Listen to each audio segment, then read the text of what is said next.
Ya, baik teman-teman, kita mulai perkuliahan pada malam hari ini. Kita akan melanjutkan materi yang kemarin merupakan materi kontrak kuliah dan pengantar. Pada hari ini kita masuk pada sesi materi pertama. Ya, jadi materi kedua ya. Kalau kemarin itu kita mengoverview semua materi dari pertemuan pertama sampai dengan terakhir. Maka kemudian pada hari ini kita akan membahas tentang materi yang mungkin sebenarnya Anda sudah paham, Anda sudah bisa, tapi ini merupakan pendalaman saja. Ya, syukur-syukur kalau Anda sudah paham sebenarnya, tetapi nanti tinggal ditanyakan aja, dimantapkan lagi. Ya, ya, saya senang di sini teman-teman semua sehat semua ya pada malam hari ini untuk bisa mengikuti perkuliahan ya. Ada juga yang kuliah sambil ditungguin sama pacarnya, is okay ya. Anda keren sekali gitu, is okay. Ya, baik, saya akan tampilkan slide pada perkuliahan hari ini yang akan kita gunakan. Ya, saya akan tampilkan slide show aja keseluruhan. Ya, kenapa? Karena ini nanti kita akan menggunakan juga beberapa praktek untuk bisa menampilkan materi ya. Oke. Yang akan saya tampilkan yaitu materinya sudah saya siapkan. Ini sorry, ini ya. Baik, judulnya adalah Connecting and Communicating Online ya. Connecting and Communicating Online. Kita akan bicara tentang web ya, kita akan bicara tentang website ya. Connecting and Communicating Online itu yaitu internet, website, dan media ya. Oke, saya akan tampilkan secara penuh. Kemudian juga yang muncul siapa ini? Ongki Ronaldo ya. Oh, udah saya minimize saja. Ya, baik. Saya mulai dari apa sih tujuan dari materi kita pada perkuliahan malam hari ini. Kita akan diskusikan tentang evolusi of internet. Jadi perjalanan sejarah munculnya internet ya. Kemudian juga kita akan membahas juga beberapa jenis dari broadband koneksi internet ya. Kok ada internet saya banter Pak? Kok internet saya lambat Pak? Apa penyebabnya? Ya, kalau kemudian saya berlangganan 100 Mbps di rumah itu mungkin, tapi kalau di tempat Anda mungkin apa enggak? Maka apa sih yang menyebabkan perbedaan, yang menyebabkan kendala ya jika memang seperti IndiHome tidak dapat memberikan koneksi di atas 50 megabit per second. Apa sih Mbps itu? Apa sih megabit per second? Ada enggak sih yang gigabit per second misalkan ya? Kemudian ada juga IP address. Ini sebenarnya berkaitan dengan masalah penamaan dan domain name ya. Oke, nanti kita akan bahas juga. Ya, beberapa lagi yang lainnya, web address ya, kemudian juga berkaitan dengan voice over internet protocol ya. Oke, dan juga berkaitan dengan aturan-aturan dalam berinternet. Ini juga menjadi penting. Saya mulai dari internet ya. Apa sih internet itu? Itu sejenis makanan apakah internet itu? Ya, baik. Jadi internet adalah ya sekumpulan jaringan yang begitu luas ya sedunia dan yang menghubungkan begitu banyak ya atau jutaan bisnis, agensi atau kantor pemerintah, lembaga pendidikan serta individu.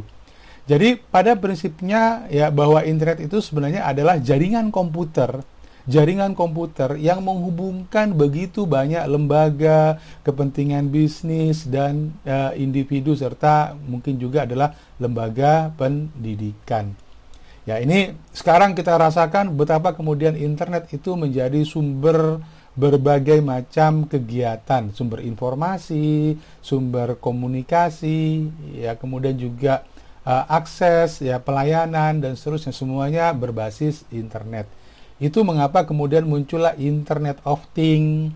Mungkin juga yang sudah Anda kenali adalah bahwa pada revolusi industri 4.0 ini semuanya menggunakan atau berbasis internet, termasuk juga kecerdasan buatan. Ya, Kemudian, nah ini sejarahnya. Jadi sejarah awal, ya anggap aja ini pelajaran sejarah ya, tapi masih berkaitan dengan internet ataupun berkaitan dengan teknologi informasi. Jadi ceritanya ada yang namanya ARPANET. Ya, ARPANET itu sebenarnya adalah sebuah jaringan yang dibangun pada September. Nah, ini September ya, berarti sudah harusnya berulang tahun yang keberapa ini? Ya, karena kita sekarang ini berada pada bulan September 1969. Jadi ARPANET itu melibatkan institusi penelitian, kampus, dan Departemen Pertahanan Amerika. Maka muncullah ARPANET. Jadi ARPANET. Halo saintis, di sini ada ada ilmuwan ya, memperolehkan ilmuwan dari berbagai macam disiplin, berbagai macam tempat, ya different physical location untuk membagikan informasi dan bekerja bersama-sama. Ya, oke. Ya, siapa nih? Nisa. Ya, tolong di mute ya. Wih. Halo Nisa. Iya, Pak. Ya, tolong di mute ya.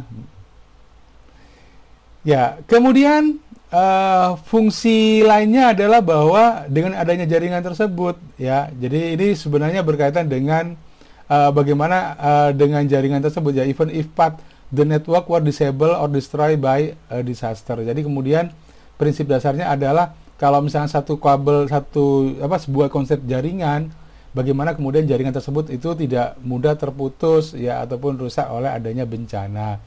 Ya, maka kalau itu saling terhubung, ya, itu akan saling mendukung. Itu prinsipnya sih begitu. Nah, jadi setelah ARPANET ini, maka pada tahun 1984 orang ya atau institusi atau lembaga yang terhubung, komputer yang terhubung itu semakin banyak. Ya, tahun 1984 itu sudah ada 1000 lebih ya individu, komputer individu. Kenapa? Karena pada tahun 1984 itu IBM itu sudah meluncurkan IBM PC, ya, personal komputer yang kita kenal dengan istilah komputer desktop pada hari ini. Itu yang kemudian itu bisa dijual oleh IBM dan digunakan oleh banyak orang, dan kemudian itu juga terhubung ke internet. Ya, maka banyak orang yang dia punya uang, ya, dia bisa membeli komputer, ya, tidak hanya kemudian kantor, lembaga pemerintah dan kampus, tapi juga individu ya dan bisnis.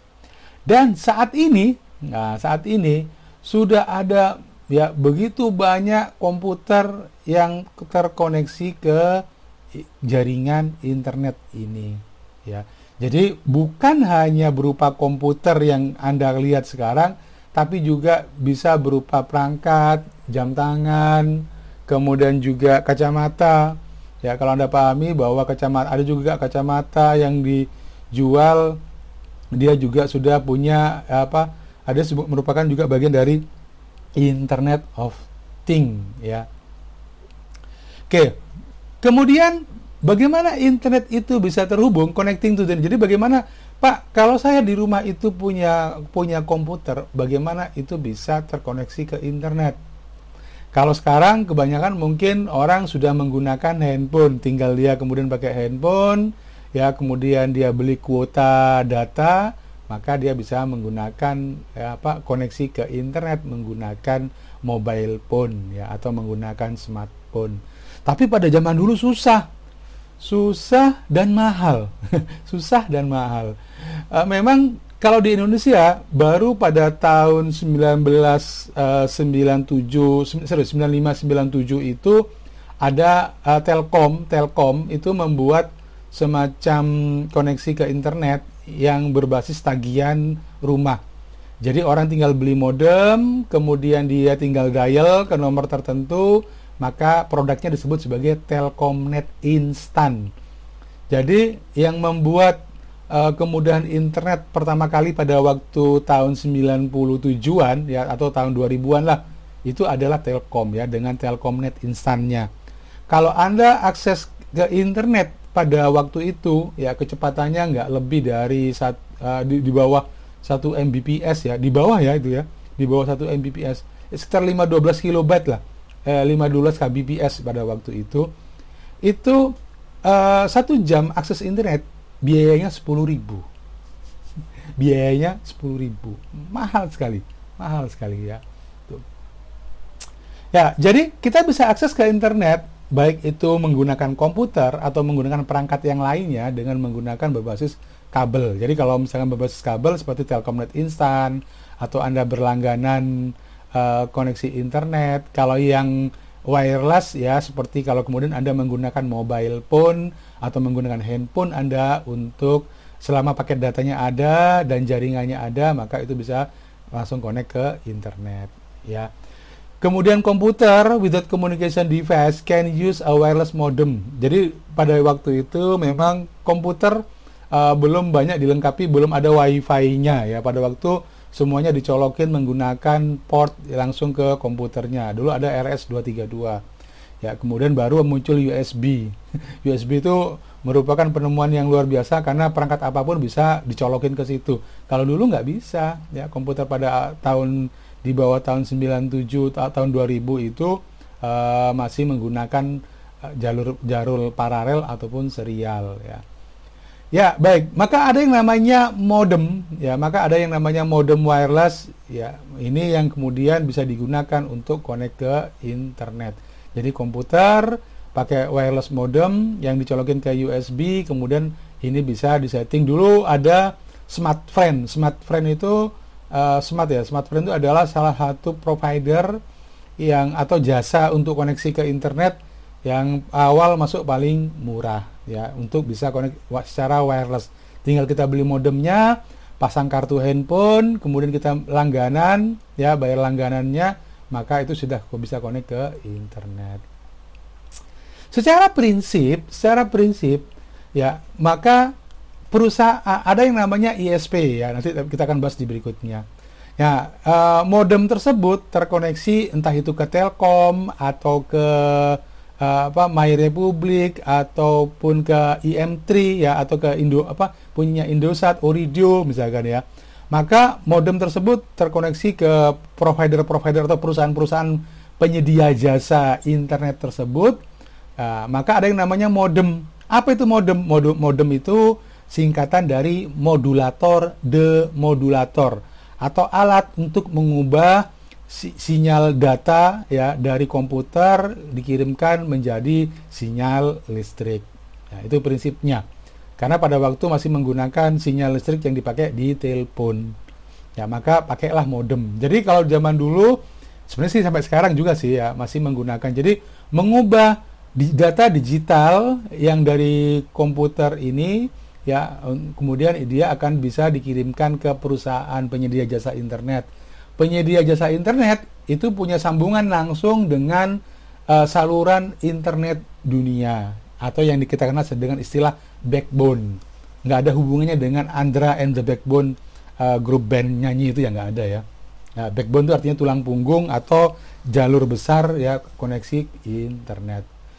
Bisa juga kemudian ya kalau kemudian tidak ada modem yang nyambung seperti ini, maka muncullah modem, kalau ini kan pakai kabel ya, maka muncullah modem yang pakai wireless, yaitu pakai, nah ini pakai USB seperti ini, ya dulu ada SmartFriend, saya nggak tahu yang sekarang udah lama nggak pakai.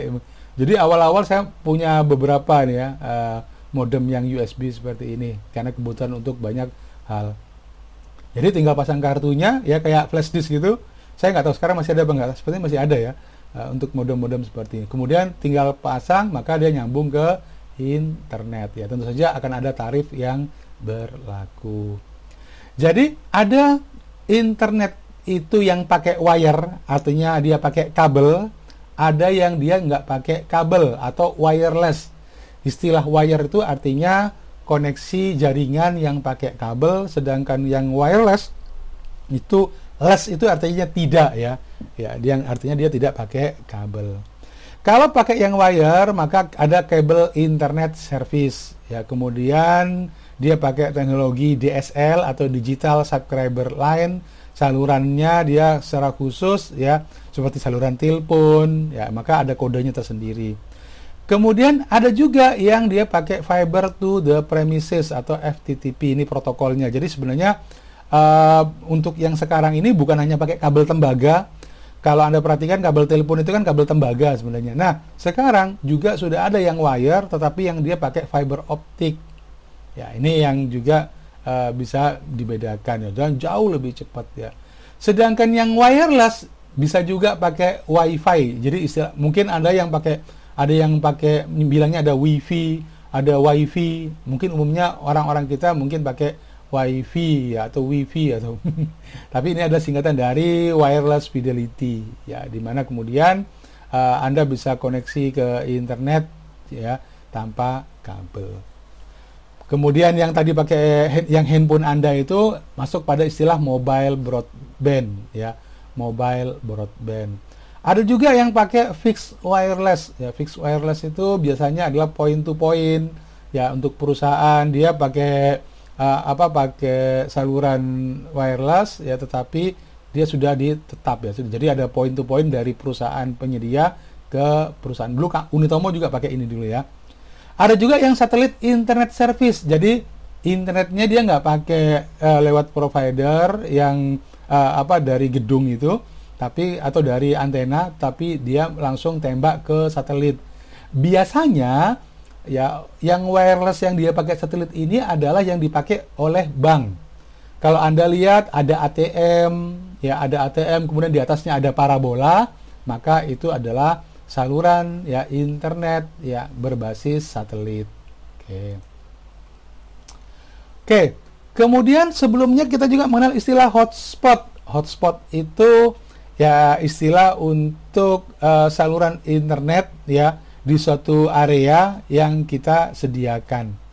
Kira-kira pakai apa? Ya, kalau Anda punya handphone, kemudian Anda tethering ya. Jadi kalau Anda lihat di situ ada tethering, artinya handphone Anda bisa digunakan untuk mengkoneksi beberapa komputer ataupun handphone lain ya. Kemudian bisa connect ke internet, itu disebut sebagai mobile hotspot.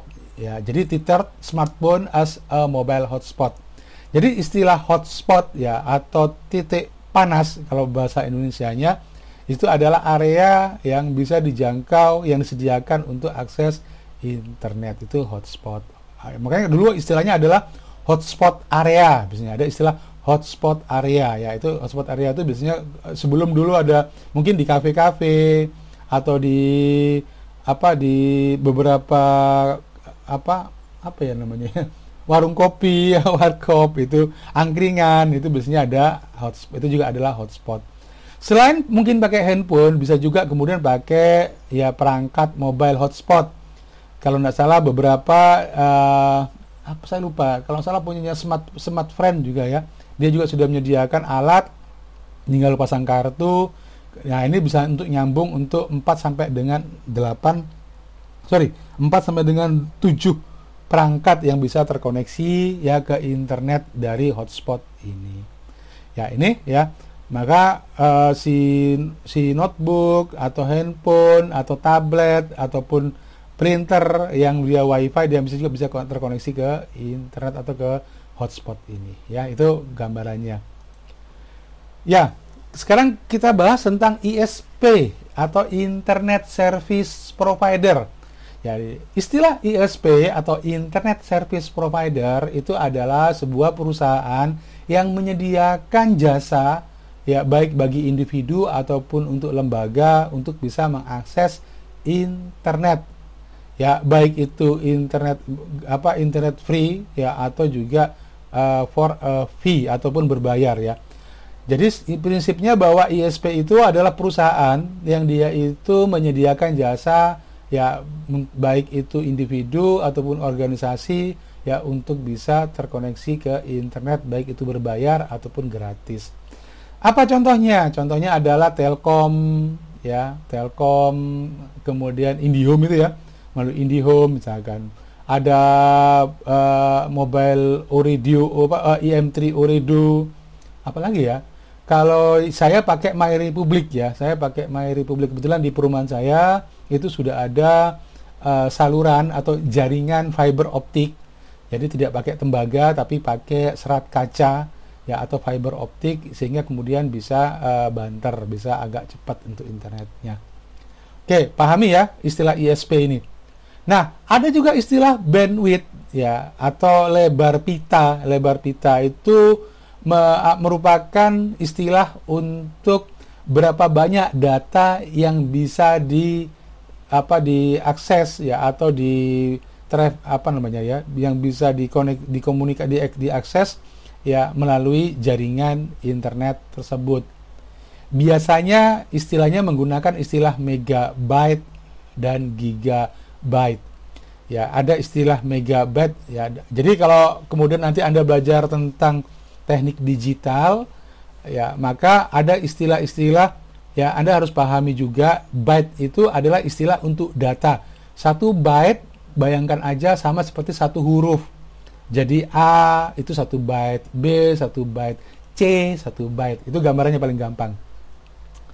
Jadi selain 1 byte, 1000 byte itu adalah kilo ya, tapi biasanya tidak tepat 1000 ya. 1024 itu adalah kilobyte. Kemudian 1000-nya lagi atau 1 juta byte itu disebut sebagai megabyte ya. Dan berapa? 1 miliarnya ya. 1 miliarnya adalah gigabyte. Jadi ada kilo, mega, giga, tera ya dan seterusnya. Ya, oke. Jadi Anda perlu pahami istilah bandwidth itu biasanya menunjukkan kecepatan dari pengiriman data yang ada pada sebuah jaringan ya, baik itu internet maupun jaringan komputer biasa. Nah, ya bagaimana ceritanya perjalanan ya Anda misalkan akses internet. Ya, maka kalau ini di rumah Anda ada komputer itu terkoneksi ke modem ya, maka kemudian modem tersebut ya dia terkoneksi ke ke jaringan yang berkaitan dengan di mana kira-kira ya, tentu saja adalah di ISP ya. Ya, maka kabel television, line central dan seterusnya. Kemudian juga ini terkoneksi ke jadi kalau Anda perhatikan ya terkoneksi ke pusatnya ya berupa, jadi dia punya high speed fiber optic. Jadi fiber optik kecepatan tinggi ya, kecepatan tinggi ya, atau ISP ya. Jadi istilahnya bahwa komputer di rumah Anda yang terhubung dengan modem, maka modem tersebut akan terhubung dengan komputer ataupun central cable ya, central cable system yang ada pada ISP.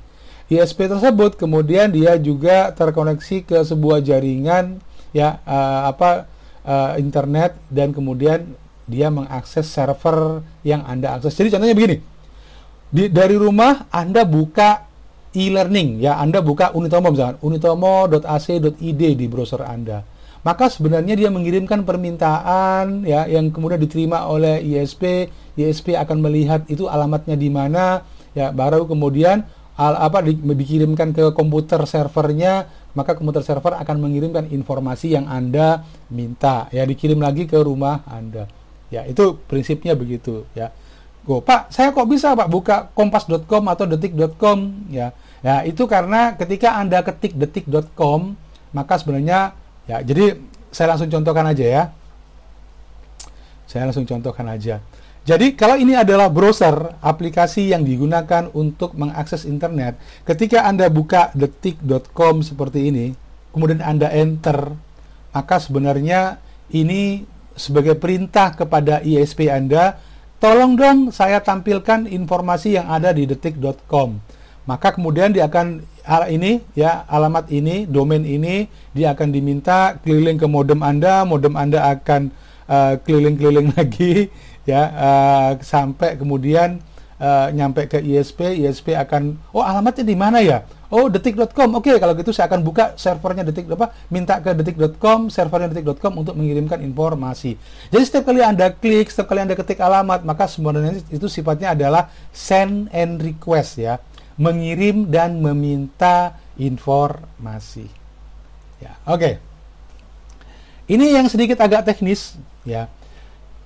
Bagaimana komputer server itu bisa mengenali, jadi ketika kita tadi buka detik.com, bagaimana kemudian bisa mengenali bahwa komputernya itu ada jadi kan jaringannya kan banyak banget nih. Tapi kemudian sebenarnya setiap komputer server atau setiap komputer yang terhubung ke internet itu memiliki yang namanya IP address atau alamat internet protokol. Jadi IP itu singkatan dari internet protokol. Jadi kalau ada IP address atau IP address itu berarti bahwa itu adalah alamat ya internet protokol. Apa sih IP address? IP address itu sebenarnya sekumpulan angka yang sifatnya unik dan berbeda yang digunakan sebagai identifikasi komputer atau perangkat yang terhubung ke internet. Oke, saya akan tunjukkan pada Anda ya IP address seperti ini. Saya paling gampang mungkin begini. Coba saya tunjukkan pada Anda. Saya ketik aja langsung. IP address, kalau Anda ingin tahu IP address itu bagaimana, maka coba Anda masuk ke CMD seperti ini ya, common seperti ini. Nah, maka kalau saya klik common, ini akan dimunculkan seperti ini, common prompt seperti ini. Ya, oke, saya akan perbesar.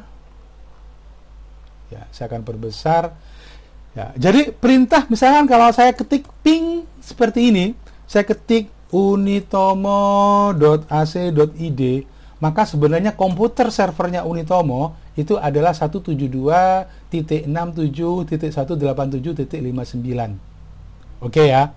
Jadi setiap komputer server yang digunakan untuk pelayanan atau untuk menampilkan website dan seterusnya itu sebenarnya ada IP address-nya, ada IP internet ya, ada alamat internetnya.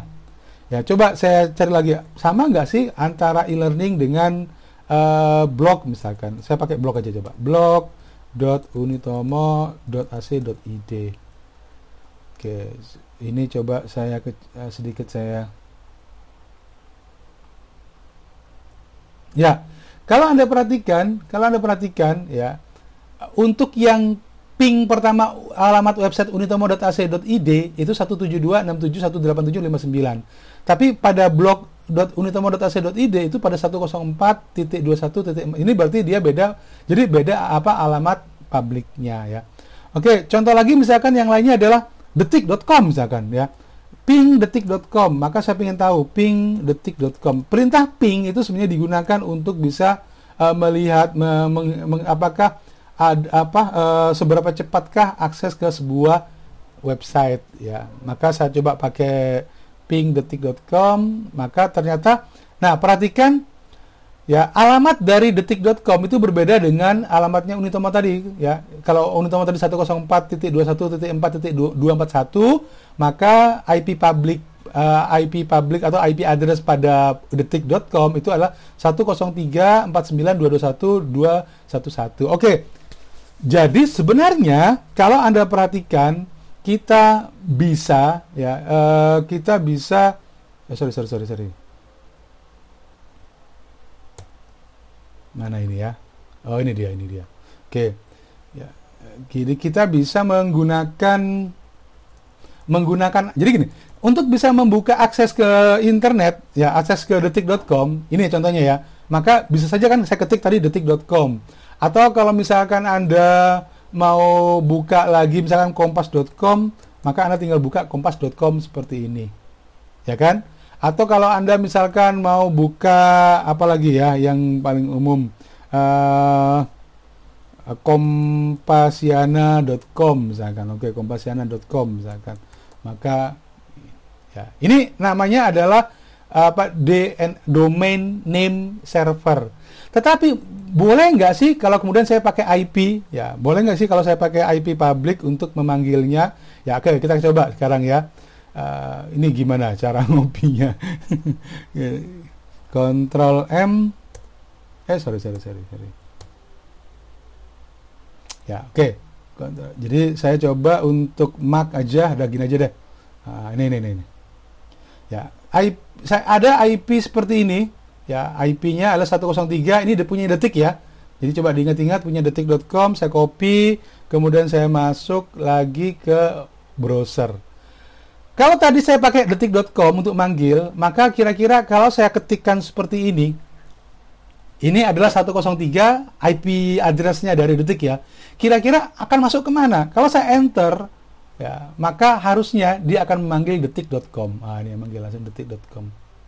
Ya, jadi pada prinsipnya sebenarnya setiap komputer atau server, ya, setiap komputer atau server itu dia menggunakan IP, ya, menggunakan IP address ini supaya kemudian setiap komputer yang terhubung ke internet bisa memiliki alamat yang berbeda atau istilahnya memiliki alamat yang unik. Ya, jadi kalau antara jawapos.com dengan kompas.com atau dengan unitomo.ac.id, maka IP address-nya itu berbeda, ya. Domain name juga. Oke. Jadi awal mulanya setiap komputer identitasnya menggunakan IP address. Tetapi kemudian karena, waduh, kalau kemudian harus masuk ke sebuah server harus pakai ngetik IP angka-angka seperti itu, kan pasti pusing kan? Maka dibuatlah DNS, ya, dibuatlah domain name server, ya. Domain name inilah yang kemudian digunakan untuk menggantikan IP address, sehingga Anda nggak perlu pusing. Kalau zaman dulu, ya, awal mulanya internet atau jaringan itu semuanya menggunakan konsep IP. Maka ada semacam table yang ada semacam server domain name ini yang digunakan kalau ada orang manggil angka IP address segini, maka ini punyanya siapa gitu ya. Kalau ini punya nama website ini, dia punyanya siapa angkanya. Jadi sebenarnya dari nama ya dipindahkan. Nah, ada IPv6 dan ada IPv4. Jadi yang dulu itu masih pakai IPv4, ya sekarang sejak tahun 1999 beralih ke IPv6.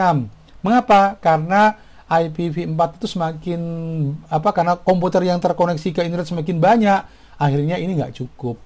Karena nggak cukup, maka kemudian ya aturan untuk alamat rumah komputer, alamat server itu menggunakan IPv6. Ya, itu prinsipnya. Jadi ada istilah DNS server, ya. DNS server itu sekali lagi adalah yang menerjemahkan dari domain name menjadi IP address, ya. Domain name itu apa? Ya, domain itu adalah nama website ya yang Anda kenal seperti unitomo.ac.id, itu namanya domain name. Kompas.com itu domain name, ya. Sedangkan IP address-nya itu berupa angka-angka ya 4 kelompok, ya. Masing-masing kelompok ini maksimalnya adalah 255, ya. Jadi kalau pakainya 224 sebenarnya. Dari 0 sampai dengan 256 berarti 254 berarti ya. Oke. Jadi ada 74.125.224.72 ini adalah IP address. Ya. Sedangkan domain name-nya adalah google.com misalkan. Nah, domain name itu juga punya top level domain ya di bagian belakangnya. Jadi kalau misalkan Anda tahu nama website ya atau domain name, biasanya ada google.com, ada google.co.id, ada unitomo.ac.id. Apa sih bedanya? Ya, ada juga misalkan pedulilindungi.id, ya, itu semua ya ada top level domain. Jadi ada di belakang itu adalah ekstensi dari domain name, ya. Apa saja kira-kira dari top level domain? Ya, ada .com. Itu biasanya perusahaan yang sifatnya komersial atau untuk bisnis, atau ini sifatnya umum. Semua orang bisa punya domain.com. Misalkan saya mau bikin khoiron.com, ya, atau Anda misalkan gadiscantik.com misalkan. Sedangkan kalau edu, ya, .edu dulu di awal-awal digunakan untuk educational institution atau lembaga pendidikan. Ya, kemudian ada gov atau government, ada mil untuk militer, net untuk penyedia jaringan atau commercial company, dan ada ORG. ORG itu biasanya digunakan untuk LSM atau lembaga non-profit. Ya, ada lagi AC atau akademik. Jadi selain edu ada juga AC, ya, atau juga ada SCH atau school, ya, atau sekolahan. Nah, sekarang domain name itu ya TLD-nya ditambahin juga dengan negara. Jadi kalau pada awal mulanya cuman misalkan gov ya atau government, tapi kemudian akan ada tambahan ID. Berarti misalnya contohnya adalah sesnek.gov.id. Berarti itu adalah pemerintahan, ID itu berarti Indonesia. Jadi seperti SG itu Singapura, US itu Amerika ya, kemudian AU itu Australia dan seterusnya. Jadi macam-macam MY itu Malaysia ya. Itu kalau Anda bertemu dengan website yang namanya di belakangnya itu ada kode negara seperti MY, SG, IL itu Israel ya, dan seterusnya. Ya, oke. Jadi kalau misalnya kita bicara tentang browser, ini tadi saya panggil browser, maka sebenarnya pada prinsipnya ya bagaimana internet bekerja itu ketika Anda ketikkan google.com, maka sebenarnya dia itu mengubah dari kata google.com itu menjadi IP address ya, menjadi IP address. Jadi si browser tadi ya, ada aplikasi browser seperti Google Chrome ataupun Firefox, itu dia kemudian berkomunikasi dengan DNS server. Jadi DNS server itu adalah sebuah server ya yang dia itu menerjemahkan dari domain name dari nama google.com diubah kemudian menjadi dalam bentuk IP. IP tersebutlah yang kemudian digunakan untuk koneksi ke ya. Jadi ini semacam penerjemah aja DNS itu. Itu mengapa kalau dalam konteks keamanan jaringan terkadang kalau DNS-nya itu bisa dibaca, maka sebuah server itu bisa juga di take down ya, bisa juga kemudian dialihkan fungsinya. Ya, itu ya. Oke. Jadi Anda harus paham bagaimana cara kerja internet. Jadi sekarang mungkin Anda nggak, sebelumnya Anda mungkin yang penting pokoknya saya ketikkan alamatnya Pak, sudah dapatkan. Atau kalau saya nggak ngerti alamatnya saya pakai google.com untuk nyari informasinya. Tapi karena Anda adalah mahasiswa teknik informatika, maka Anda harus paham bagaimana ketika Anda mengetikkan alamat sebuah website, ya kemudian dia bisa mengakses website tersebut. Itu karena si browser dia akan masuk ke DNS server terlebih dahulu, si DNS server akan memberikan alamat dalam bentuk IP-nya, ya kemudian baru dia digunakan untuk mengakses informasinya, ya. Oke. Nah, jadi pada tahun saya lupa, sekitar tahun 1980-an ya, maka internet tidak lagi kemudian dia itu hanya berupa teks tetapi juga berupa hyperlink dan gambar. Itu kenapa? Karena adanya protokol yang disebut sebagai World Wide Web ya, atau biasanya disingkat sebagai web saja. Jadi sekali lagi bahwa web itu adalah ya berisi halaman informasi atau dokumen elektronik yang dia itu merupakan kumpulan yang bisa kita akses secara bersama-sama.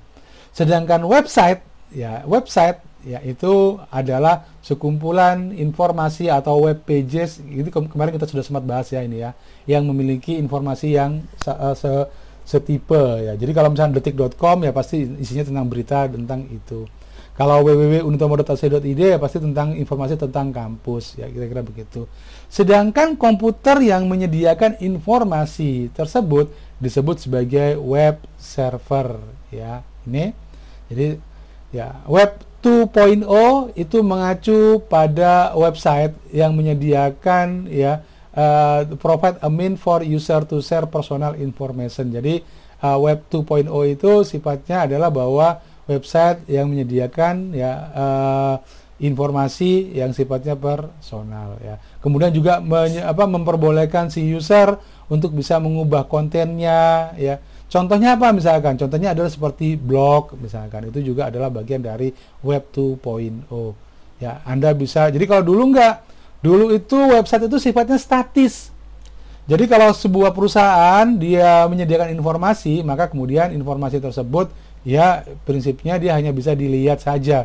Tapi pada web 2.0 ya, maka website tersebut tidak hanya bisa dilihat atau dibaca, tapi juga kemudian bisa menambahkan data atau kita bisa mengakses seperti Facebook itu bisa menambah komentar ya kan, seterusnya, atau posting. Ya saya kira ini browser sudah sempat kita bahas kemarin. Kemudian homepage juga. Homepage itu adalah first page atau halaman pertama yang ketika Anda membuka sebuah website, nah itu disebut sebagai homepage ya. Kemudian ada istilah tab browsing. Jadi dulu terus terang aja, kalau kemudian saya buka beberapa website, maka biasanya itu sama seperti membuka browser baru. Jadi membuka browser lagi, ketik alamatnya. Tapi sekarang satu browser bisa digunakan untuk membuka beberapa website, beberapa informasi. Ini disebut sebagai tab. Ini tab ini. Jadi tab itu adalah halaman informasi ya yang dia bisa disembunyikan atau ditampilkan dengan cara mengklik bagian judul dari tab tersebut ya. Oke, ya ini tab browsing ya. Jadi browser yang punya jadi kalau pada Internet Explorer tipe lama itu tidak bisa pakai tab ya. Kalau Anda buka baru lagi pasti akan buka browser baru lagi ya, buka window istilahnya. Oke. Ya, kemudian ada istilah web address ya, biasanya disingkat sebagai ya URL ya, URL. Gimana bacanya? URL ya, pakai URL ini ya. Ya, jadi ini adalah singkatan dari Uniform Resource Locator. Uniform Resource Locator. Jadi alamat ya, alamat yang sifatnya unik. Jadi setiap informasi itu punya alamat unik. Kalau Anda buka misalkan di kompas.com, ketika Anda buka berita ya, maka kemudian di bagian ini, ini namanya URL. Ya, alamatnya pasti unik. Kenapa supaya unik? Dia ada tahunnya, ada bulannya, ada tanggalnya, kemudian ada kode dokumennya ya, dan seterusnya. Tujuannya untuk apa? Supaya kemudian ketika dia diakses dia tidak tertukar dengan informasi yang lain. Jadi dulu kalau kemudian tidak ada itu biasanya bisa contoh nih misalkan. Ini kalau saya klik lagi maka ini URL, ini namanya URL ya. Uniform Resource Locator ini atau alamat dari informasi, maka dia akan berubah. Ya, itu menandakan bahwa informasinya juga berbeda. Itu prinsipnya begitu. Waduh, kelambat. Ya, oke. Ya, ini ada protokol, ada apakah HTTP atau HTTPS ya. Kemudian ada hostname-nya ya, www atau FTP ya lainnya ya. Kemudian ada domain name nps.gov atau government. Kemudian ada path-nya juga, ada place, itu adalah nama informasinya. place.htm-nya ya. Saya kira sama.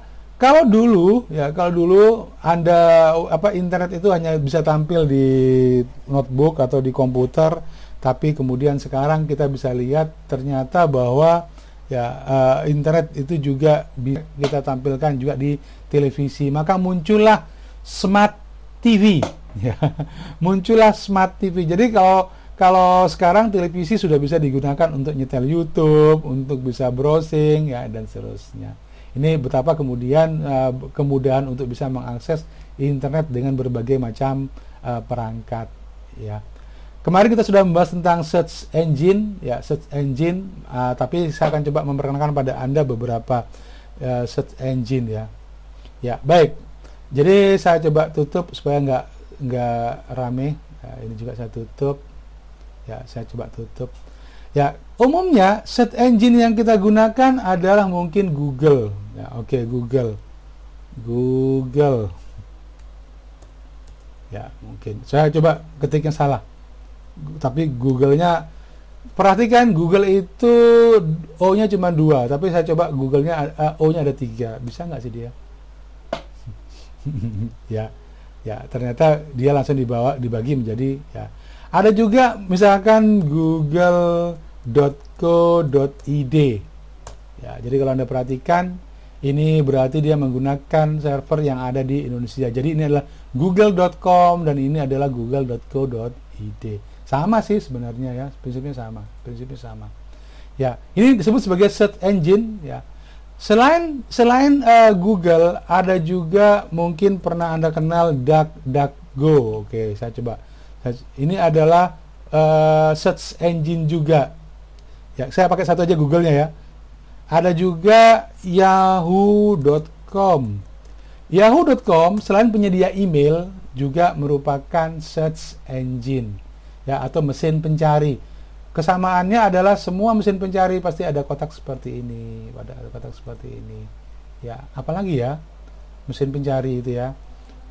Alta Vista. Saya nggak tahu masih hidup apa enggak. altavista.com coba.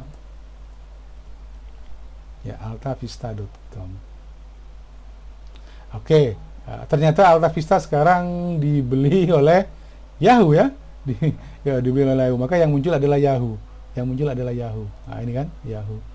Oke, apa sih perbedaannya? Ya, perbedaannya begini. Kalau Anda cari misalkan informasi tentang satu informasi, maka sebenarnya informasi yang ditemukan itu berbeda. Itu ya. Oke, contohnya misalkan saya coba ketikkan di sini informasi tentang Unitomo aja, Unitomo. Kata Unitomo, kalau saya enter, maka kalau di Google ketemu sebanyak 225.000. Ya. Kalau kata Unitomo saya cari pakai DuckDuckGo, Unitomo. Maka kemudian ketemunya, ya, mana ketemunya? Mana informasi jumlahnya? Ya. Jadi maka dia akan menampilkan informasi tentang Unitomo, tapi saya nggak tahu berapa jumlahnya, nggak ada informasinya ya. DuckDuckGo. Ya, DuckDuckGo ini ada search engine juga yang biasanya digunakan untuk mencari hal-hal yang biasanya dilarang atau isinya disensor ya kebanyakan. Coba saya pakai Yahoo. Kata Unitomo, ketemunya berapakah? Oke, kita bandingkan sekarang ya. Antara Google, kalau di Google ketemunya 225.000, sedangkan di Yahoo cuman ketemu 40 ya, 40.100 ya. Kalau ini saya kira sama ya, karena ini Alta Vista punyanya Yahoo juga. Oke, nggak apa-apa lah, kita coba aja. Ya, jadi setiap mesin pencari sama ya, saya kira sama ini, karena Alta Vista sama ini sudah dibeli. Oke, maka ini saya hilangkan aja, karena sama ya. Punyanya ini siapa ya? Punyanya Safari ya, Safari search engine lagi. Oh, punyanya Apple ya, punyanya Apple. Oh, Apple. Ini browser ini. Ya, baik. Jadi, mengapa di Yahoo cuman ketemu 40 sedangkan di Unitomo di Google ketemunya 22. Jadi, setiap search engine ya, dia memiliki tingkat kemampuan atau kerajinan dalam menghimpun informasi.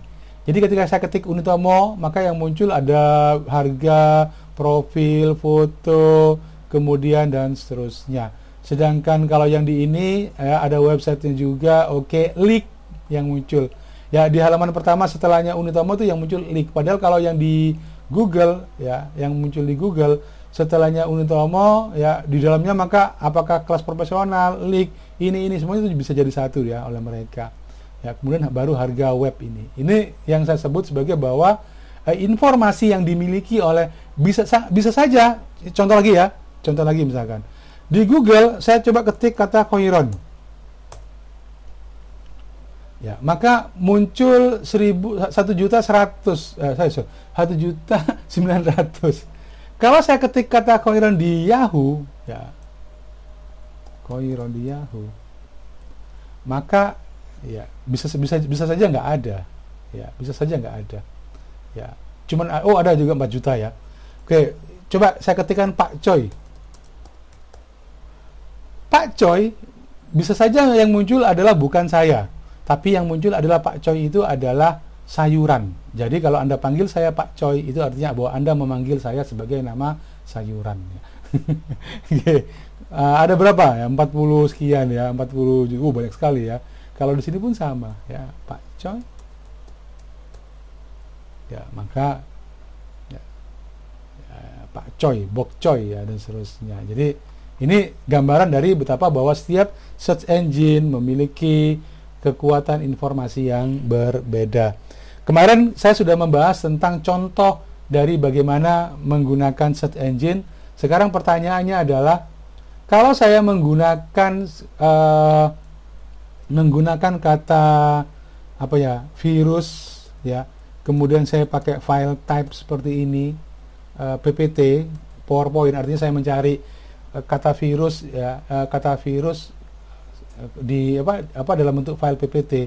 Kira-kira apakah ini bisa sama juga digunakan di Yahoo? Nah, itu pertanyaannya kan? Ya. Kita lihat saja.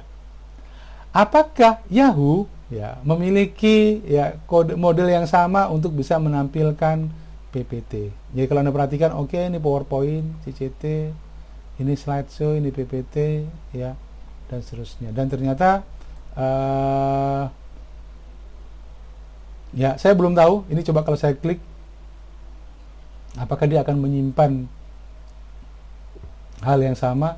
Ya, ini yang sekali lagi saya katakan, ternyata dia masuknya ke tempat lain. Jadi artinya bahwa Google hacking itu, ya, kata kunci yang kemarin itu hanya bisa digunakan di Google Chrome. Oke, coba misalkan saya kata virus, tapi saya pakai istilah kata website, ya, site misalkan detik.com. Ini mungkin cara paling gampang untuk bisa menentukan apakah Google hacking, ya, kata kunci seperti site, type, file type, ya, dan seterusnya itu juga berlaku di Yahoo. Maka kita akan coba cari kata virus hanya di website detik.com. Detik. Kalau kemudian dia itu yang lainnya muncul, antivirus, coba ini antivirus itu iklan atau bukan, ya? Berita detik help. Oke. Ini berelasinya atau ada kesamaannya, ya. Itu kira-kira search engine yang perlu Anda pahami. Selebihnya saya kira Anda harus memahami apa sih fungsi. Contoh misalkan ketika Anda misalnya mencari logo Unitomo misalkan, ya, maka kemudian Anda penting juga untuk bisa, apakah hanya gambar saja. Kalau itu gambar misalkan, seberapa ukurannya, ya, ukurannya besar atau kecil. Oke, ukurannya besar, maka kemudian akan ditampilkan gambar besarnya, ya. Atau kalau enggak, ya, Anda mungkin cari yang warna hitam putih aja, maka kemudian yang ditampilkan adalah yang hitam putih misalkan, ya. Jadi prinsipnya adalah pelajari, kenali bahwa search engine, kalau Anda tahu fitur-fiturnya, ya, Anda tahu fitur-fiturnya, maka Anda akan mudah bagi Anda untuk bisa mencari informasi, ya, di search engine tersebut. Baik, kita kembali ke sini. Berikutnya kemudian, sekarang sudah jam berapa? Oke, masih lama waktunya. Ya, kemudian kita juga mengenal banyak sekali jenis-jenis website, ya, tadi search engine, ya. Maka kemudian Anda juga harus paham bahwa di search engine itu ada yang disebut sebagai operator. Nanti Anda coba sendiri, ya. Contohnya misalkan apakah pencarian Anda itu menggunakan tanda petik atau tidak, atau menggunakan OR, atau menggunakan tanda minus, atau menggunakan bintang, ya. Contohnya misalkan ketika Anda mencari kata dog or puppy, berarti itu salah satu atau keduanya itu akan ditampilkan, ya. Kalau kemudian Anda menggunakan combine tanda kurung, ya, maka kira-kira itu bagaimana hasilnya, ya. Contoh misalkan substitute karakter in place of the asterisk misalkan, maka hasilnya contohnya adalah ketika Anda mencari kata writer, maka bisa writers, ya, dan seterusnya, ya. Oke. Nah, beberapa jenis website selain tadi, jadi sekali lagi bahwa website itu ada macam-macam. Tadi ada search engine seperti Yahoo, DuckDuckGo, ya, ataupun Google. Maka ada juga online social network. Apa online social network? Ya, online social network misalkan, ya, coba saya tunjukkan aja pada Anda. Ya, salah satunya adalah Facebook misalkan. Wah, Facebook. Tapi saya Facebook di sini nggak bisa login, ya. Oke, Facebook, ya, ternyata saya tinggal, saya pakai aja, saya ganti aja, saya ganti browser. Saya coba ganti browser. Karena kalau pakai browser Chrome saya nggak bisa masuk ke Facebook saya. Ya, coba saya pakai Facebook, ya. Ketika saya klik Facebook, ya, maka kemudian yang dimunculkan adalah bahwa website itu macam-macam, ya. Kalau tadi detik.com itu adalah berita, kompas.com itu adalah berita, maka kemudian ini adalah Facebook, ya. Misalkan kalau Anda klik Koiron seperti ini adalah Facebook saya. Apa sih isinya? Isinya yang nggak usah, jangan ditiru, ya. Ini nggak penting juga, ya. Maka ada banyak informasi. Ada juga misalkan saya punya Instagram, ya. Instagram tidak hanya bisa dibuka di handphone, tapi bisa juga dibuka di website, ya, atau di browser, ya, di browser. Ini kalau ini tadi adalah Koiron. Waduh, apa sih isinya? ya tentang ini, ya pokoknya gitulah ya kira-kira. Sini. Kemudian juga Instagram, ya ini adalah Instagram juga, ini adalah media sosial ya, media sosial juga yang bisa Anda manfaatkan ya untuk bisa berbagi informasi.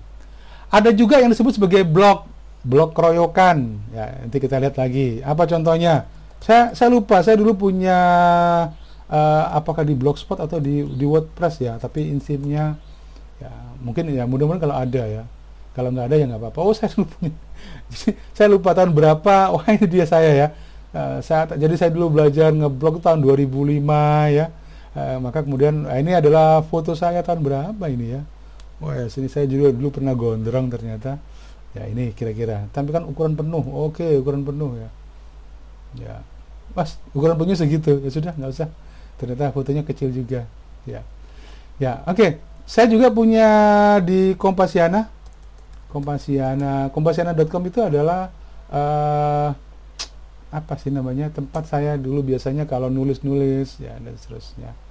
Saya lupa alamatnya di mana ya, tapi prinsipnya adalah ya, di Kompasiana ini Anda bisa berbagi untuk menulis, sama sih sepertinya di WordPress juga ya. Kalau kemudian Anda punya Coheron.wordpress ya, .wordpress ya, maka ini adalah dulu, oh ya saya masih punya ya, ada. Nah, jadi ini juga adalah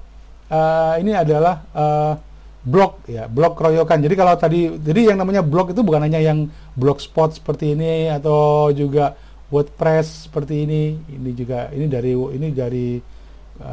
dulu untuk latihan juga ya, untuk bikin pelatihan dulu.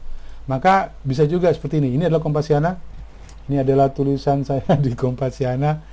Ya, ada cerpen, ada fungsi WC, ada fiksi, ya, macam-macam sih sebenarnya. Ya, tapi prinsipnya adalah bahwa ya sama juga ya. Jadi kalau Anda perhatikan dari ini juga adalah blog ya, macam-macam.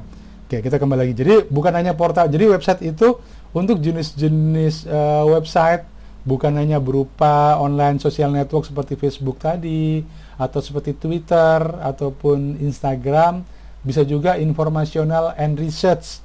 Apa contohnya? Ya, oke, kita masuk lagi ke information and research. Contohnya misalkan jurnal. Ada e-jurnal, misalkan Unitomo punya jurnal, ya, maka ini adalah e-jurnal. Ya, jadi website itu tidak hanya berita, tidak hanya tempat belanja seperti Tokopedia, ya, seperti Tokopedia misalkan, ya, tapi juga bisa yang sifatnya serius. Contohnya seperti ini. Unitomo punya jurnal ya, berkaitan dengan publikasi penelitian ilmiah yang dimuat di situ. Ada jurnal punyanya Jepang, ada jurnal punyanya ekonomi ya. Coba kita lihat jurnal punyanya informatika mana ya, kalau salah namanya Inform, saya lupa juga. Jurnal Inform, ini jurnal punyanya Inform. Ini punyanya informatika. Nah, ini Inform. Ya, jadi kalau misalnya Anda ingin lihat apa sih penelitian-penelitian di bidang informatika misalkan, maka contohnya misalkan adalah expert system for hydroponic vegetables cultivation using forward and backward chaining inference technique misalkan ya. Sistem pakar ya untuk bisa ini ada implementation and impact of virtual reality on survival horror game misalkan ya, dan seterusnya. Ini juga cukup menarik. Kalau ini adalah situs belanja ya, Anda juga bisa masuk ke Bineka. Bing ya. Bing itu adalah mesin pencarinya Microsoft ya. Bing. Microsoft Bing. Jadi sekali lagi bahwa mesin pencari bukan hanya Google, memang Google yang paling ngetren, tapi ada juga Bing. Ya, ada juga Bing, kemudian tadi DuckDuckGo, ada juga Yahoo ya, 40. Bing itu sama seperti Yahoo, nggak jauh dari Yahoo ya. Kalau lihat dari jumlah informasi yang bisa ditampilkan, ya nggak terlalu banyak juga. Ya, oke. Ini adalah situs belanja, ini adalah marketplace. Marketplace itu dimana kemudian Anda bisa berbelanja dengan penjual yang macam-macam. Di marketplace Anda harus cukup hati-hati mana penjual yang dia punya reputasi baik. Ya, bisa dilihat dari jumlah pembelian atau penjualan, kemudian juga bintangnya ya, dan statusnya. Bineka ini sebenarnya punya satu bagian, tapi akhirnya kemudian dia juga menjadi marketplace ya, marketplace. Jadi kalau saya dulu kalau mencari komputer, biasanya saya nyari speknya di sini, di bineka.com ini. Ya, oke, ada komputer, ada server, apalagi oximeter. Sekarang sudah berbagai macam barang jualan. Ya, kembali lagi ke sini. Ya, bookmarking, media sharing, bookmarking, news weather, spot weather, dan seterusnya. Jadi artinya bahwa ada banyak sekali jenis-jenis ya, termasuk juga tadi untuk nyewa hotel atau transportasi. Ya, mungkin Anda juga pernah tahu Traveloka. Ya, kalau ini tadi situs jualan, ini adalah situs untuk jurnal penelitian.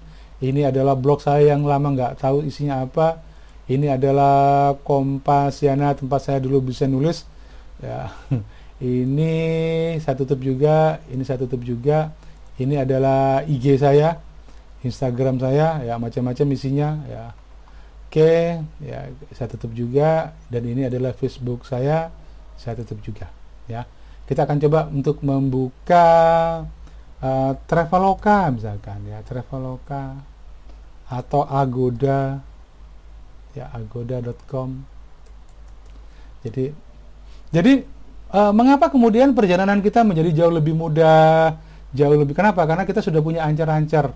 Ya, kalau kemudian saya mau booking hotel di daerah mana, maka kira-kira ada nggak, biayanya berapa. Perlu menjadi pelajaran bagi Anda, sebenarnya antar situs Traveloka, Agoda, ataupun apalagi yang lainnya, itu memiliki tarif yang berbeda. Bisa saja misalkan kalau Anda misalkan nyewa hotel yang red itu ya, itu maka ketika Anda masuk ke ini, maka harganya juga bisa beda. Itu apa ya, nama hotel yang pink gitu ya, yang warnanya pink itu, saya lupa namanya ya, itu ya. Atau kalau Anda mau nyari kereta api misalkan, atau pesawat terbang, atau tiket kereta api, maka Anda bisa lakukan di sini, sangat gampang ya, tinggal bayarnya nanti kira-kira pakai apa. Itu aja sih sebenarnya ya, gampangannya. Jadi ada banyak hal yang Anda mungkin setelah ini akan ada tugas berkaitan dengan bahwa Anda harus juga terbiasa menggunakan banyak sekali website atau fitur yang lainnya yang berkaitan dengan ini semua. Termasuk juga untuk komunikasi, misalkan Anda bagaimana cara mengirim email ya, dan seterusnya. Untuk pendidikan ya, saya kira e-learning sudah Anda pahami ya. Anda setelah ini juga Anda harus masuk ke e-learning ya, ke e-learning. Ini tadi apa ya tadi? Ini adalah oke, e-learning ya. E-learning. Ini e-learningnya apa? Ini punyanya Google ya, Google Chrome. Oke, saya pakai ini aja, karena sudah ada akun saya di sini. Ini saya tutup. Traveloka, Agoda, Bineka, jualan macam-macam, marketplace ini. Oke, saya pakai e-learning. Ya, oke, e-learning. Kita lihat sekarang e-learning ya, menurut versi dosen. Ya, ada passwordnya ya. Ya, kita masuk ya. Maka kalau ini adalah e-learning versi dosen, di situ ada jadwal mengajar saya ya, apa saja, kemudian ada materi ya. Nanti saya berharap bahwa Anda materi kelas K misalkan, sistem dan teknologi informasi, oke, lihat ya. Maka PowerPoint yang saya gunakan itu ada di sini ya. Anda bisa lihat, Anda bisa download ya PowerPoint-nya di sini. Ya, coba kalau saya klik ini PowerPoint-nya bisa Anda download sendiri. Ya. Jadi itu. Kemudian setiap pertemuan ya Anda bisa download ya, dan ketika Anda membuka ini itu juga sekaligus menjadi absensi. Jadi kalau misalnya kita lihat presensi di sini ada absensi, kita coba lihat e-learning-nya unit atau isinya apa. Ya, maka kalau misalnya saya klik kelas K ya, kalau Anda yang tidak masuk ke e-learning ya, maka absensinya akan kosong. Ya, ini sudah yang paling maju adalah Mas Luki Lukman Satrio. Wah, dia sudah masuk di sini ya. Berarti hari ini atau kuliah ini dia sudah masuk di sini. Yang lainnya belum masuk. Jadi sekali lagi bahwa absensi dosen adalah ketika Anda masuk ke e-learning, maka itu adalah absensi ya, atau isinya presensi ya. Kemudian juga di sini ada berita acara. Ya, dosen ada berita acara. Maka ketika ini dimasukkan ya, akan ada absensi ya, atau presensi berita acara. Oke, kita lihat sekarang apa isinya.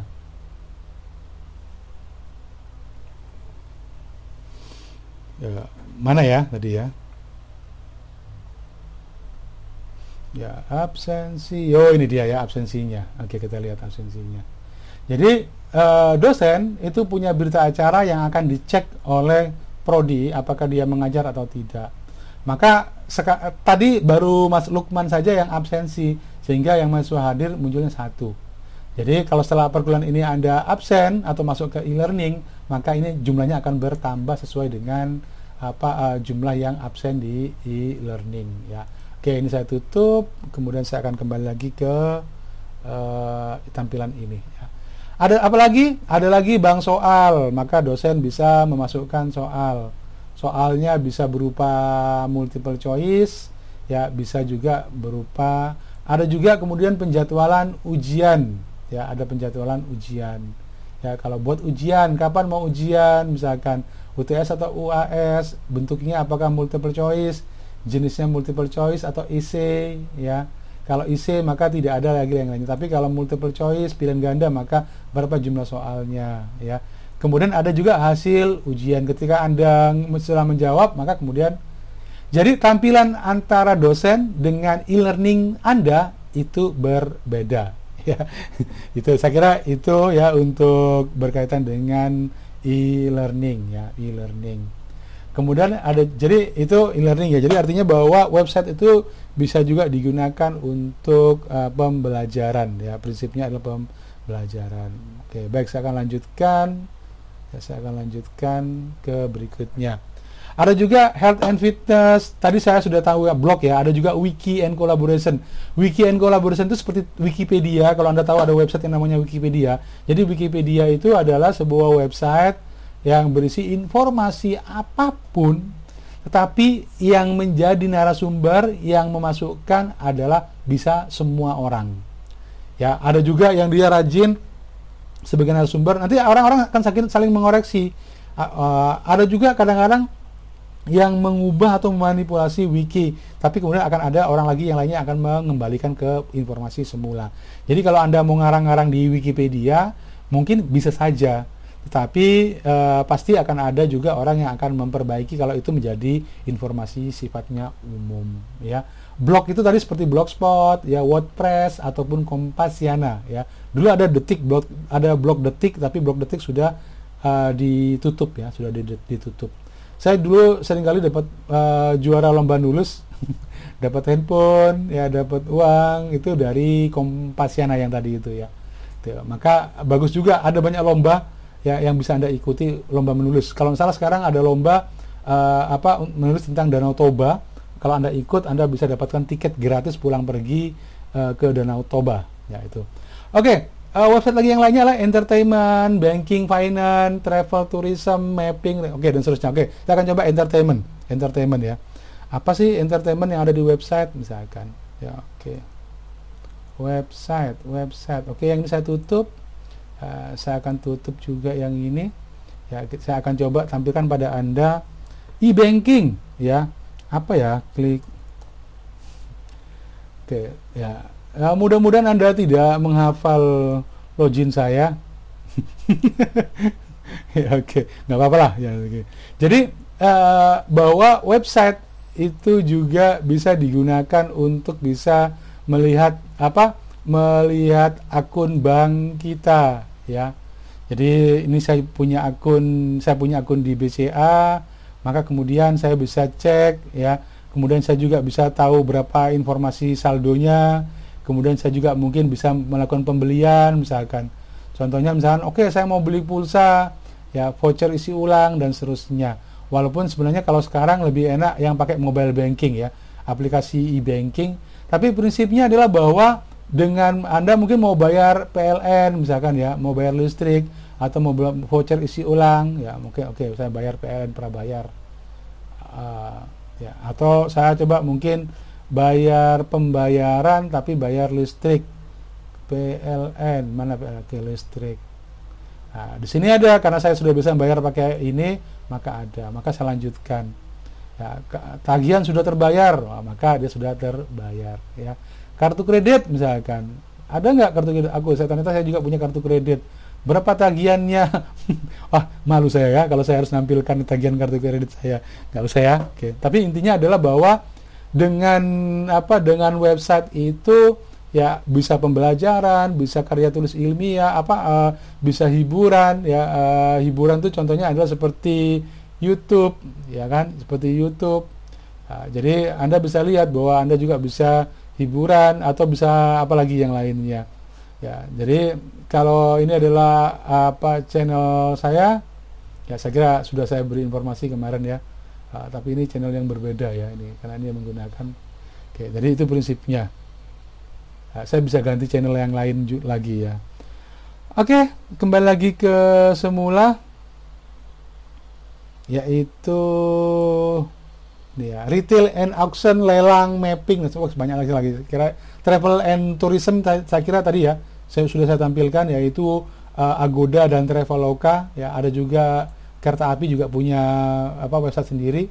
Ada juga career and employment, ada e-commerce seperti bineka.com tadi ataupun rupa-rupa.com ya, portal ya, website dan seterusnya ya. Tapi pada prinsipnya adalah bahwa website itu ada sekali banyak jenisnya. Kemudian pertanyaannya adalah bagaimana membuat website, Pak? Ya, membuat website itu ya pasti dimulai dari merencanakan sendiri Anda mau bikin website apa, kemudian bagaimana bentuknya, baru kemudian Anda membuat website, kemudian itu hostnya di mana, ya, ya jagoan hosting. Contoh ya, ada pertanyaan mungkin begini, Pak, kalau saya mau bikin website, maka kira-kira berapa biayanya dan bagaimana? Ada yang namanya perusahaan hosting. Jadi perusahaan hosting itu adalah perusahaan yang kemudian digunakan untuk bisa menitipkan informasi halaman kita ya atau webpage kita ya ke mereka sehingga kemudian bisa dilihat oleh. Jadi biasanya perusahaan-perusahaan hosting seperti Jagoan Hosting ya. Ya mungkin kalau ada yang anak buahnya Jagoan Hosting ya saya mempromosikan mengendorse ya. Ini bukan endorse ya, tapi prinsipnya adalah apa sih yang bisa. Jadi gini, kalau kemudian Anda nggak punya, Anda misalnya punya nama, ini ada domain ID, ya ada domain name misalkan ya, ada hosting itu untuk tempat, maka kira-kira bagaimana prinsipnya ya? Ada hosting developer kalau Anda mungkin nggak punya. Oke, kalau domain LTD misalkan ya kita lihat. Ya, Pak, saya mau bikin website dengan nama aku.com ya, boleh bisa nggak Pak? Oh ya bisa aja. aku.com ya. Tapi pertanyaannya adalah Anda harus cek domain, ada nggak aku.com ya, ya domain, ayo mana nih, ini ya, aku.com, ternyata aku.com tambah domain ya, ya. Ternyata aku.com ya itu sudah ada ya, tidak tambah domain ya, adalah aku.com ya, kalau Anda mau transfer, atau ada pakai aku.biz.id atau lainnya, atau misalkan Anda pengen punya domain lagi yang lainnya adalah Anda pedagang eceran misalkan, pedagang eceran, ada nggak sih ini ya, domain harus memiliki eksistensi. Oh ini pakai apa? .com kah atau .id kah ya. Oke, saya pakai .com misalkan, pedagang eceran. Oh ternyata kalau tadi nggak bisa aku.com, ternyata ada. Berapa biayanya? Ketika Anda mendaftarkan domain name ya, Anda pengen buat website sendiri, maka per tahunnya akan dikenakan biaya 130.000. Jadi sebenarnya ketika Anda membuat sebuah website ya, maka nama itu ya akan dikenakan biaya. Kalau domain.com itu 130, kalau Anda pakai BizID 49, kalau pakai XYZ 25.000, murah banget ya. Kalau pakai pedagang eceran online 25.000. Ya, apalagi ya kira. Coba lihat lagi yang lainnya. .net 185, yang paling mahal itu apa? Yang paling mahal. Coba kalau saya pakai ID itu berapa? Kalau nggak salah ini yang paling mahal ya. .com itu cuma 130.000. Pedagang eceran, pedagang eceran ID ya 180 ya, dari 210 katanya diskon. Oke, tapi musim itu ya. Jadi kalau Anda mau bikin website, selain tadi ada apa nama websitenya, kemudian desainnya tujuannya untuk apa, desainnya, maka Anda juga harus hosting. Apa itu hosting? Artinya bahwa selain Anda memesan namanya, juga mau ditempatkan di mana. Biasanya akan ada sewa. Oke ya, akan ada sewa. Coba saya kembali lagi ke home. Ya, ada istilah hosting, ya ada istilah hosting. Jadi hosting itu pada prinsipnya adalah Anda menitipkan informasi pada perusahaan ini, Jagon Hosting ini, dengan kapasitas yang tentu saja berbeda. Ada yang cloud hosting, ada yang email dan seterusnya. Oke, saya pakai cloud hosting ya, Indonesia maupun luar negeri atau Singapura misalkan. Ya, maka berapa sih harganya misalkan ya? Anda bisa nanti lihat di situ. Ini contohnya yang basic, ini per bulan ya. Yang basic itu 10.000 ya kalau Anda untuk memulai dengan satu website sederhana ya, dengan ada batasannya di sini 150 visitor per bulan dengan kapasitas 500 megabit ya SSD storage. Oke. Tapi kalau kemudian dia penuh atau kebanyakan, maka biasanya nggak. Oke, kalau per bulan ini oke, coba misalnya saya mau beli ini misalkan ya, yang hostingnya yang best selling bisnis ini. Ya, untuk website bisnis dengan traffic padat. Nah, jadi artinya bahwa kalau setahunnya berapa? Ternyata kalau saya mau beli ini ya hosting dengan paket ID Superstar ini per tahun saya bayarnya 600.000. Jadi begini teman-teman semua, kalau kemudian Anda pengen punya website pribadi, misalkan tadi namanya adalah pedagangeceran.com ya, maka kalau pedagangeceran.com tadi misalkan biayanya untuk domain name-nya per tahun itu 180, kemudian hostingnya 600.000, maka untuk bisa membuat website dengan catatan Anda bikin sendiri loh ya ini ya websitenya atau blognya, maka biayanya adalah sekitar ini plus pajak ya PPN 10% ya sekitar 800.000 ya. Oke, itu gambaran dari bagaimana biaya, tapi itu per tahun, artinya setiap tahun Anda harus perpanjang lagi. Ya, Anda harus perpanjang lagi ya. Oke, itu ya. Oke, kemudian di website juga akan ada berkaitan dengan multimedia ya, multimedia. Apa itu? Ya, multimedia pada prinsipnya adalah ada grafik, animation, audio, virtual reality ataupun video ya. Apa itu virtual reality? Ya, nanti kita bahas ya. Jadi virtual reality itu bisa kalau Anda lihat di YouTube ada juga yang sudah pakai virtual reality ya. Anda harus pakai kacamata, baru kalau Anda lihat toleh ke kiri, toleh ke kanan, itu virtual. Coba saya coba tampilkan ya. Saya coba panggil YouTube, tapi yang virtual, yang pakai VR. Yang pakai VR. Krusty Tab. Ini dia. Oke.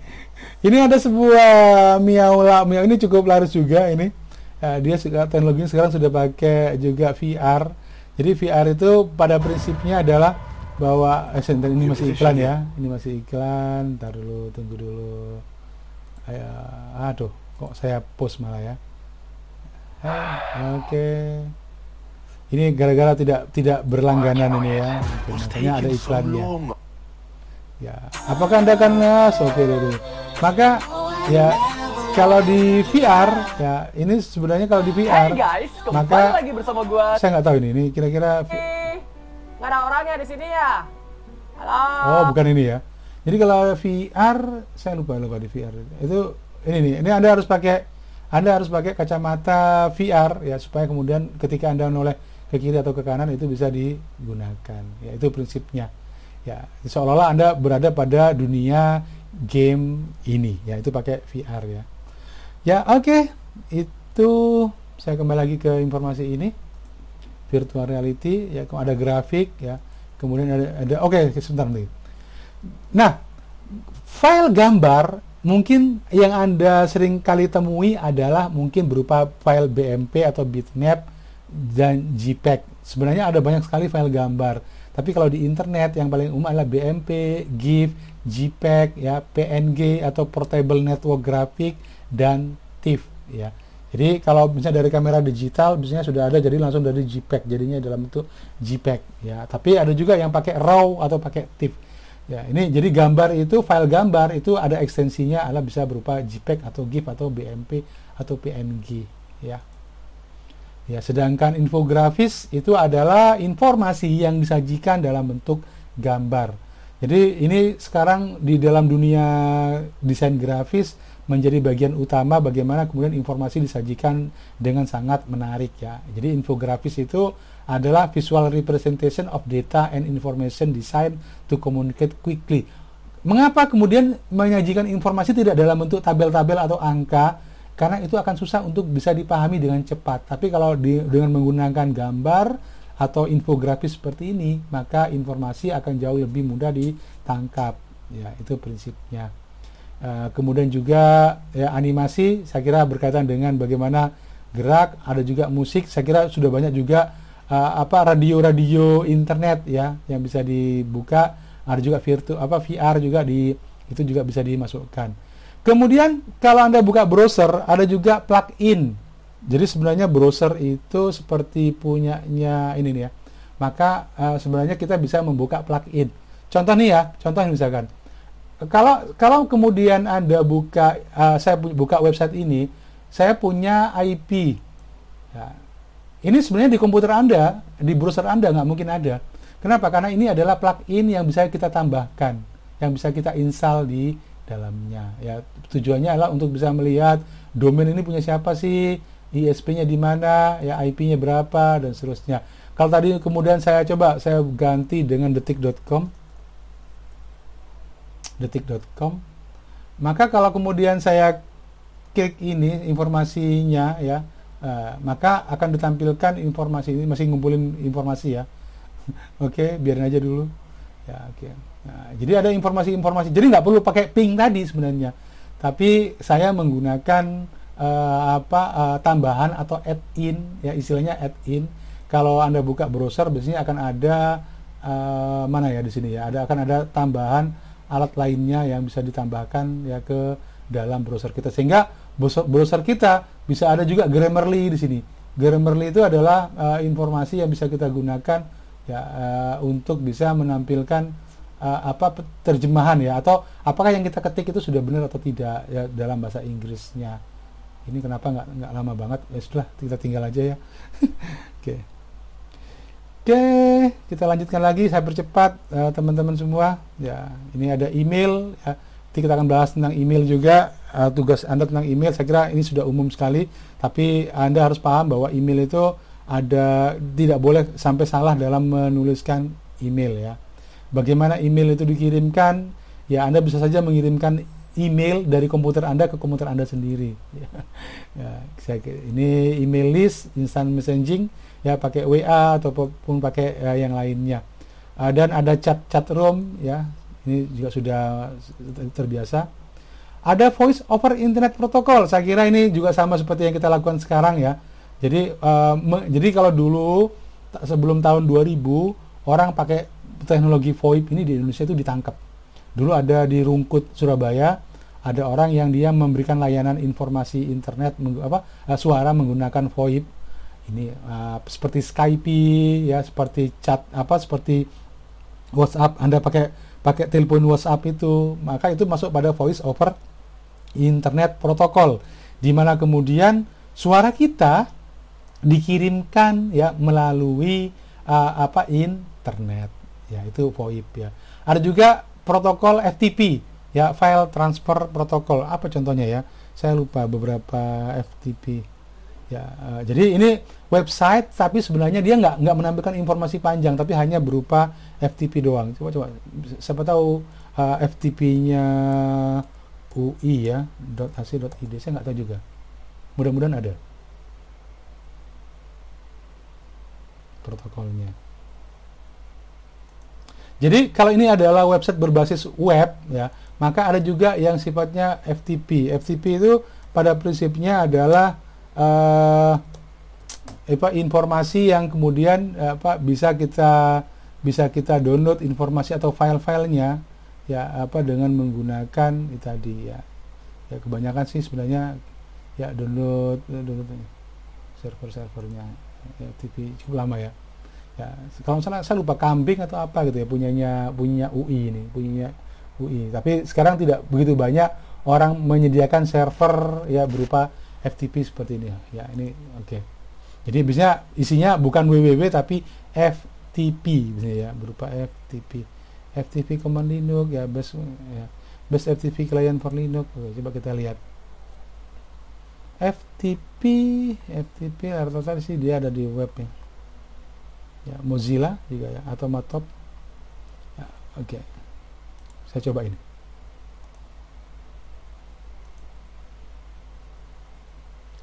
Ini masih pakai HTTP ya, servernya FTP di mana ini?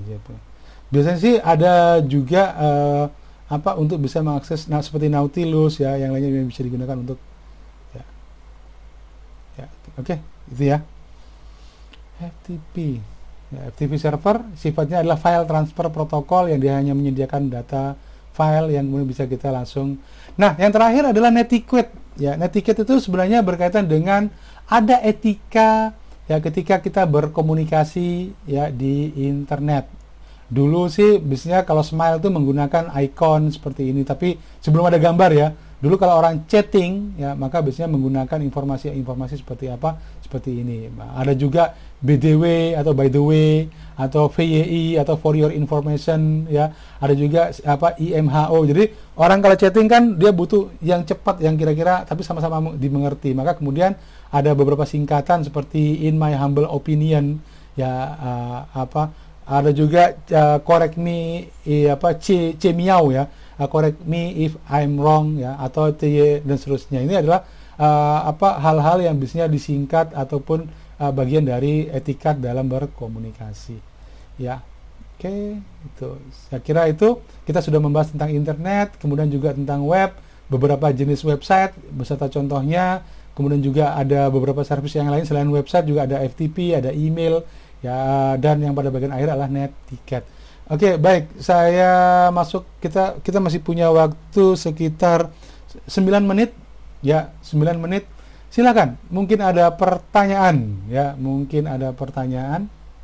monggo yang mau bertanya atau yang kurang jelas ya. Sekali lagi seperti yang saya sampaikan ya. Oke, baik. Jadi seperti yang saya sampaikan pada Anda, bentar ya. Ini saya tutup dulu. Oke, ini dulu ya. Saya pakai ini aja dulu.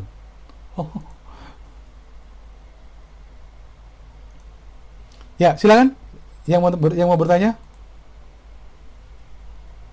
Saya, Pak. Iya, silakan. Mas Oscar. Pak, saya mau bertanya. Misalkan saya minggu kemarin gabung Classroom, tapi tidak absen melalui e-learning karena tidak tahu caranya, apakah dinyatakan mengikuti atau bagaimana, Pak? Ya, karena saya kan masih pemula, masih belum tahu absen e-learning ya, itu seperti apa. newbie. Ya, nanti Anda sebenarnya absen e-learning itu bisa Anda lakukan setelah kuliah ini ya. Jadi masuk ke materi pertama, masuk ke materi kedua, maka kemudian absensinya akan masuk ya. Jadi no problemo ya. Jadi Mas Oscar, jadi sebenarnya absensi walaupun sekarang sudah pertemuan kedua, Anda masih bisa absen pertemuan pertama dengan cara mengklik materi pada e-learning untuk absensi materi pertama. Oke ya? Oh, jadi bisa ya, Pak? Bisa. Yang minggu lalu kita absen hari ini. Iya, oke. Yang kedua, silakan Ananda. Terima kasih banyak, Pak. Ya, oke. Ananda Devi, ya, angkat tangan ya. Iya, Pak. Mau tanya, Pak, untuk perbedaan website yang memakai subdomain sama yang memakai domain berbayar itu apa ya, Pak? Kayak gimana perbedaannya? Ya, oke. Terima kasih, Pak. Ya, terima kasih ya. Jadi pertanyaan bagus saya kira. Jadi sebenarnya, begini. Kalau Anda perhatikan, saya mungkin pakai apa ini ya? Pakai ini aja ya. Oke. Kalau Anda perhatikan unitomo.ac.id ini disebut sebagai main domain ya. Domainnya adalah unitomo.ac.id. Tetapi kemudian yang disebut sebagai subdomain kalau kemudian Anda menggunakan misalkan blog.unitomo.ac.id seperti ini. Atau seperti tadi adalah e-learning.unitomo. Jadi ini sama-sama berada di domainnya Unitomo, unitomo.ac.id ya, unitomo.ac.id. Tetapi kalau yang subdomain biasanya dia akan ada nama lagi di depannya seperti ini ya. Atau kalau tadi ada e-learning ya, ada e-journal ya, maka ini juga adalah ya, ini juga adalah bagian dari subdomain ya. Ya, itu kira-kira ya. Nah, bagaimana kira-kira bentuk dari subdomain? Jadi, kalau bisnisnya subdomain ya, kalau itu biasanya ada pengaturannya untuk domain. Kalau begini, kalau di Unitomo itu IP publiknya. Jadi ketika Anda mendaftarkan akses internet seperti misalkan langganan punyanya Indosat, Lintas Arta, maka biasanya Anda akan mendapatkan beberapa IP publik, 6 atau 7 IP publik kalau tidak salah. Maka kemudian satu IP itu adalah IP utamanya, yang lainnya bisa digunakan sebagai subdomain. Ya, itu mungkin yang bisa gambarannya ya. Nah, nanti sebenarnya kalau Anda misalkan Anda bikin hosting sendiri nih, misalkan ya, namanya adalah misalkan tadi cucakrowo.com, maka Anda bisa bikin subdomain juga ya. Jadi misalkan blog.cucakrowo.com atau misalkan ananda.cucakrowo.com ya. Jadi Cucakrowonya itu adalah subdomainnya. Kalau Anda hosting, nanti biasanya akan ada pengaturannya. Ini mau dibikin subdomain. Jadi istilah subdomain itu adalah website ya, yang dia berada di bawah website yang lainnya. Itu ya, Anda ya.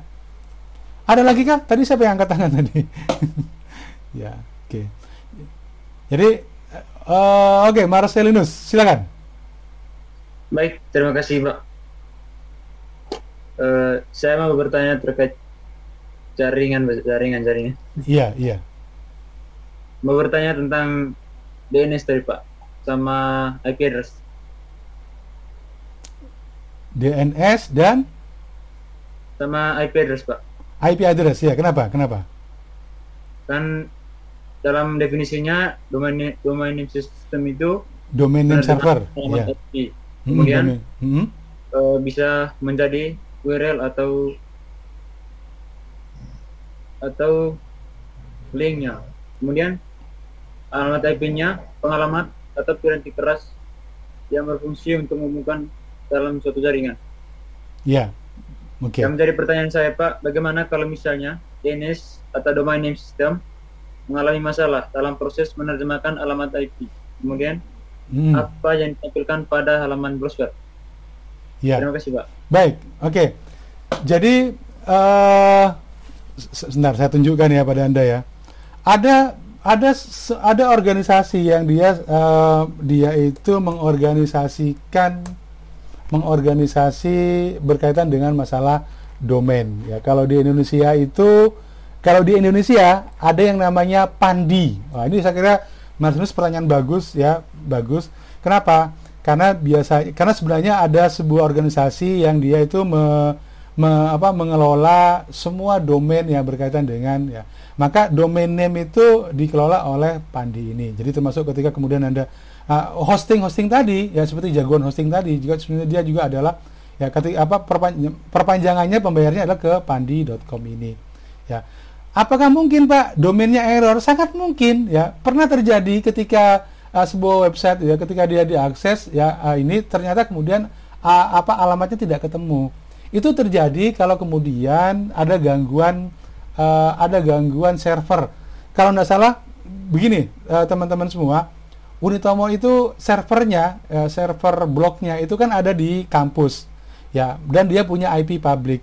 Ketika kemudian listrik di Unitomo mati, kebetulan tidak ada genset yang hidup, maka kemudian servernya mati dan tidak ditemukan ya. Akibatnya kemudian server tersebut tidak bisa, server webnya tadi tidak bisa mereplay, maka yang terjadi ada masalah di DNS-nya. Tapi ada banyak hal ya. Bisa juga terjadi karena pernah terjadi kasus masalah di Pandi ini ya. Coba saya lihat DNS masalah Pandi. Aduh, ngetiknya oke. Nah, jadi memang bahwa Pandi ini ya, kebijakan Pandi ini dia harus benar-benar, karena dia yang mengelola berkaitan dengan registrasi untuk DNS ya, untuk yang di Indonesia terutama yang ID, maka kemudian yang menjadi masalah adalah bahwa apakah servernya dia itu cukup bagus. Jadi sebenarnya cara untuk paling ngeblok bagaimana pemerintah bisa ngeblok sebuah website itu nggak boleh diakses misalkan? Maka tinggal diblok aja pada DNS-nya ya, pada DNS-nya ya untuk server ini seperti ini. Gitu ya, kira-kira Marcelinus ya. Tadi Marcelinus ya. Oke. Iya Pak, iya Pak. Oke. Makasih Pak. Iya. Oke, ada lagi? Oke, saya kira 19.30 ya. Anda mungkin ada kuliah lagi yang lainnya. Ya, itu saya kira ya pertemuan kita pada hari ini. Untuk pertemuan berikutnya, jadi saya jangan lupa untuk absen di e-learning ya, baik itu pertemuan pertama maupun pertemuan kedua pada hari ini. Ya, kemudian PowerPoint-nya bisa Anda download sendiri di e-learning tadi ya. Anda bisa download. Ini juga saya rekam videonya ya, kalaupun nanti jadi saya akan upload untuk video perkuliahan kita pada hari ini. Baik, terima kasih.